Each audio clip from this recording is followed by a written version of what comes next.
So June has now come to a close, and man, did it kind of feel like a never-ending month. I watched a lot of stuff in June, kind of a concerning amount of stuff, so I'm not going to waste any time. I'm going to jump right into it. Before I get started and go through all this, make sure to like this video and subscribe for more.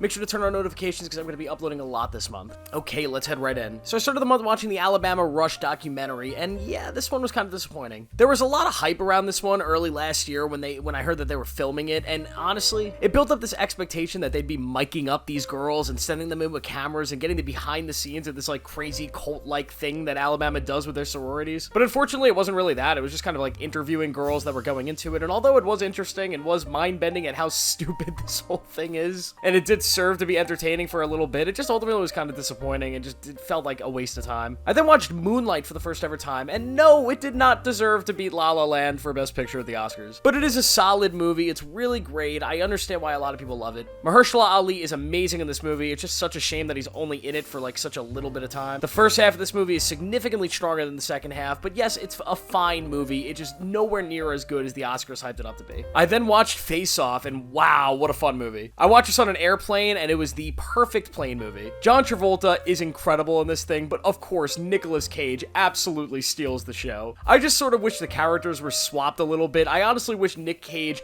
could have been the crazy, evil version of the character that he was in the early parts of the movie. I wish he could have done that the entire time, because oh my god, his performance in the first 20 minutes of this movie is absolutely hilarious and insane. John Travolta is really great too, but oh my god, you watch this movie for Nick Cage. It's a fun movie with a silly concept that actually works, and it hooks you immediately, and it's just a fun ride that doesn't try to be anything more than it actually is. Then I watched Incendities, Denis Villeneuve's first ever movie, or his first grand feature film, debut, and I don't know what to say about this movie. I'm not gonna go into spoilers, but there's a twist in this movie that it's the reason you watch this movie is to get to this twist, and yeah. It is something, I'll just say that. The rest of the movie's fine. I mean, it's violent, it's entertaining, it tells a very, very good story. It's got a little bit more of a slow burn vibe to it. It's definitely different than Denis' other movies, but it's certainly worth a watch, and it's something that I don't regret watching. It's just, the twist it's something. I then saw SpiderVerse for the first time, and I ended up seeing it 4 times because, oh my god! Across the Spider-Verse is a god-tier movie. It is a top 10 movie of all time. In my opinion, I think it's the greatest animated movie that I have ever seen, and it is the best movie of 2023 by far. This movie does everything right. I mean, the animation in almost every single shot is perfect. The characters are amazing. Everything is great. It's got the best soundtrack I think I've heard in a movie in years. The thing makes me almost tear up every single time I've watched it. It has not gotten boring any of my watches. This is just a perfect movie, and it is a part 1, which, oh my god, how did they make a part 1 work this well? I love this thing. It is obvious. I think it's probably gonna end up being my favorite movie of the year, even with everything else that's coming this year. I just think this is as good of a movie as you could possibly expect. I talked more about it in my Spider-Man video, so I won't go on too much longer, but yes, Across the Spider-Verse, absolutely incredible. I then watched more of The Sopranos. I'm currently on season 5. I'm almost done with it. Yes, it's an amazing show. I'll talk about it more next month. I also watched all of season 1 on Silo, and I'm probably gonna put out a review on this season because it is really, really good. Silo is an amazing show. It feels almost something like Lost when it comes to like building up this mystery. It feels the closest thing that I've seen from Lost ever since I watched that show when I was a kid. And it builds slowly and slowly and slowly with Rebecca Ferguson being amazing as the lead in the show. She is absolutely stunning. And the whole cast is just great. I mean, Tim Robbins is so great in this movie. Avi Nash is getting so many roles and I love it. He's awesome. Common is really good in the show. The guy that plays Officer Billings, I mean, this whole cast just absolutely kills it. This is a fantastic season of television. The finale is perfect, and it builds perfectly to that big cliffhanger ending, and man, I can't wait for season 2. This is one of the best new shows on TV. It's one of the best shows on Apple TV, and I cannot recommend it enough. Go watch Silo. It is fantastic. I then finally watched Yellowstone season 5, and honestly, it's a really great season. It might actually be the best of the show. I loved it. Yellowstone is one of those shows that's a little bit, hot and cold. There's some seasons that really just don't really work that much, and other seasons that really, really work. When the show is good, it is really good, but it always constantly has that great vibe of just this really dark and amazing Western with Kevin Costner being a badass, and it just makes you want to move to Montana. This whole season's great, with Kevin Costner becoming the governor of Montana and just becoming a little bit more of a political drama than this big violent Western, and it completely works for me, and I absolutely loved it, and I cannot wait for the second half of season 5,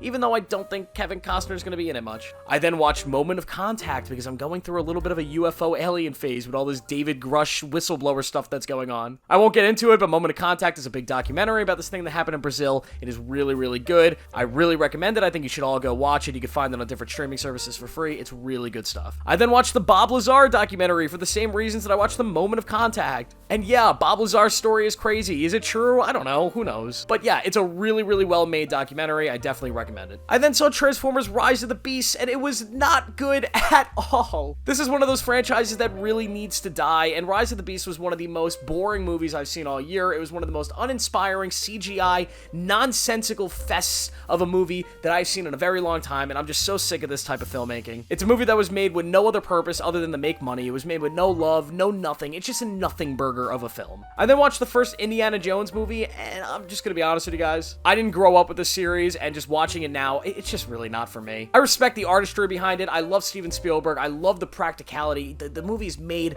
so perfectly. Every shot is organic. Everything just feels so real, but just for me, I don't know. It's just not really my thing when it comes to the story and feeling that nostalgic adventure that a lot of people feel. I tried rewatching all these movies so I could see the new one, and then I realized the new one, I heard really bad things about it, so then I watched this one and just didn't watch the other ones, and I think that's it for me and Indiana Jones for now.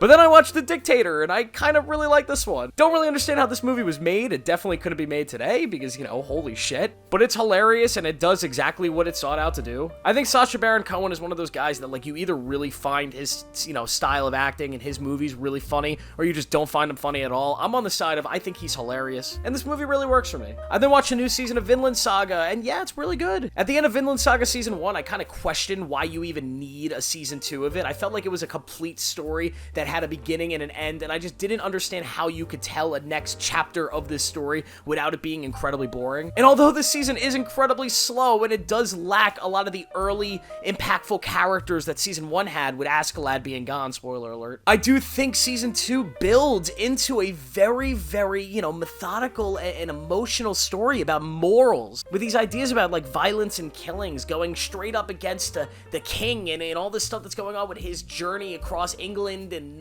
you know, Denmark and all these countries as he's waging his wars. The season is just awesome, and when it gets violent, it's really, really cool. For a show that's, you know, ultimately about giving up violence and not being violent and killing, it's one of the most violent shows out there. But it's so good, the fights are good, the voice acting is great, the characters are amazing, the show is beautifully animated, and ultimately, it was a really good season of anime. I then watched Flaming Hot, the Flaming Hot Cheetos movie on Disney Plus, and I thought it was fine. There's been a lot of these movies this year, these movies, you know, these feel-good mom and dad, you know, mom and pop movies about, like, different corporate dramas or inventing different things. And this is just another one. It's a really good time. It's a movie that you put on with a family. You know, if you're watching a movie with your family at 10 o'clock at night, this is the movie to put on. It's entertaining, it's fun, the cast does a great job, it's an interesting story, and ultimately, good watch. I then rewatched Avatar 2, and yeah, it's still an epic movie. Definitely not as good watching it outside of a theater, but I still recommend it. I love it. It was my #1 movie from 2022, and I'm not going to say much more than that. I then watched a new season of Black Mirror, and it was okay. There's a couple really, really good episodes, and then a couple episodes that are just really stinky and not worth a watch whatsoever. But Aaron Paul, yes, he can act. I then watched the movie Blackberry, and yeah, this is one of the best movies of the year. Like movies like Flaming Hot and Air, it's another one of these movies, you know, depicting this corporate back-end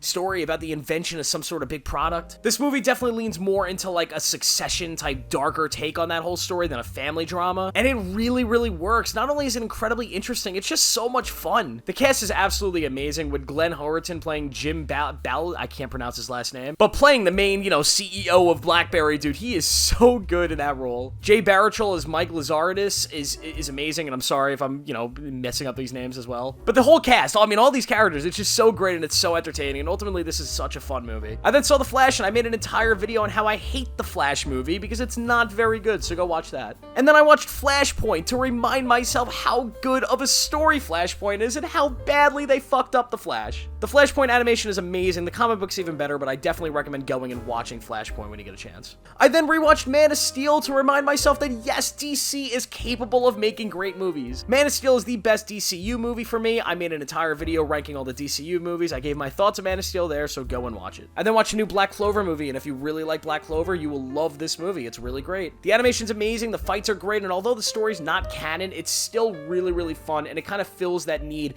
in between this weird spot where they're not making new episodes of Black Clover, but the manga's kind of getting itself going so the show can eventually come back. Ultimately, this movie's amazing. I think the anime is great. Black Clover is just awesome. I then watched Reality, this really unique HBO movie starring Sydney Sweeney. It's sort of this like one scene, long take type movie that's just about this Sydney Sweeney who plays this girl Reality, who, the FBI has come and they're, ripping apart her house because she's leaked some sort of sensitive information to the public. And it's just a really interesting movie. You go into it really knowing nothing. It doesn't give you any information, and you're slowly unraveling the truth of what's going on as the characters are, and it's just really well done. It is a little boring at times. It's a little slow. It doesn't exactly hit every single beat, but it's a fun watch, and I've got to say Josh Hamilton is such a good actor. Please cast him in more stuff. I then rewatched The Batman, and I loved it a lot more for some reason. This is a movie that's never really 100% worked in me. I mean, I've always thought it was really, really good, but I think this is the best watch I've had of it. Maybe it was just the day or the time, but man, it really hit for me. The movie, just everything worked on this watch, and it was just so much better than I remembered it being. I then rewatched my favorite movie of all time, Interstellar, and yes, it is still the greatest movie of all time, in my opinion. Right after that, I rewatched Arrival, and it's another 5 out of 5, one of the greatest movies ever made. Arrival is an amazing sci-fi movie. I will go more into these when I make a bigger video on my favorite movies ever. I then watched The Boogeyman in theaters, and it's fine. I mean, I don't know what people are expecting from this. If they're expecting like a really great, mind-bending horror movie, this isn't it, but it's definitely a fine crowd-pleasing horror movie. It doesn't do anything wrong. I was so thankful that the characters weren't goofy and like overly self-aware and making jokes at everything. Like, no, they took that apart, and it's just really, really dark and really, really dramatic, which is fine. And the scares, there's some scares in here that really work. I think the Boogeyman as a concept doesn't really work, and I mean, like, what it is and what it's doing and this monster in the movie, just, it's less and less scary as you get into it. But overall, the film is well made. There are some really, really effective moments, and I enjoyed it. It was a fine watch. It actually surprised me because I thought it was going to be a pile of shit, and it wasn't. And then I watched Past Lives, this movie that I've been hearing about all year. Everybody's been saying it is the greatest thing ever. It is the favorite to win everything at the Oscars. And yeah, I really like it. I definitely think it's one of the 5 best movies I've seen this year. Is it as good as they're saying? I mean, yeah, I think it is,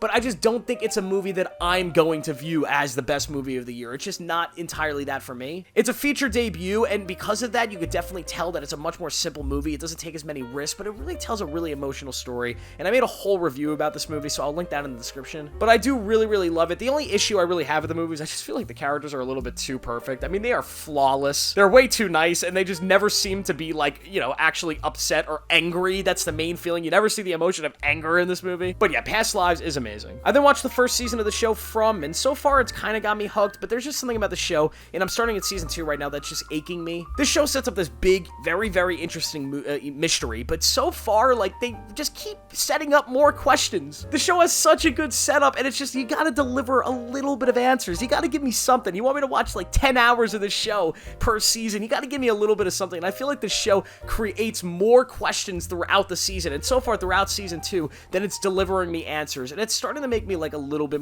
uninterested in the show, and I'm not sure if I'm even gonna finish season 2. But when the show is selling its mystery, and it is selling what it is, and giving you a little bit, a little bit peek behind the curtain, it is really good, and I am kind of excited to see if maybe season 2 gets a little bit better. I also watched the first season of Jury Duty, and I really liked this. This was a fun watch. I watched it in one sitting, and I really loved it. This stupid little reality show, a social experiment about this fake trial where one person in this jury doesn't realize that everything's fake. And it was really effective. It made me laugh a lot, and honestly, I think it's worth a watch. I finished off the month watching The Mona, a Netflix animated movie starring Chloe Grace Moretz and Riz Ahmed, and yes, this is fantastic. And oh my god, Disney canceled this, and they are really, really dumb. Bravo to Netflix for reviving it and actually making it and releasing it. This is a fantastic animated movie, easily the second best of the year so far, behind Across the Spider-Verse. I definitely recommend watching this if you haven't seen it yet. Chloe Grace Moretz is amazing, and her character in this movie is awesome. Some of the fight scenes are really great. It's actually sort of funny, and Riz Ahmed, I mean, everything he touches is amazing. He's so underrated. But I definitely recommend this movie. It's definitely a very different animation style than something from Across the Spider-Verse. It's not as,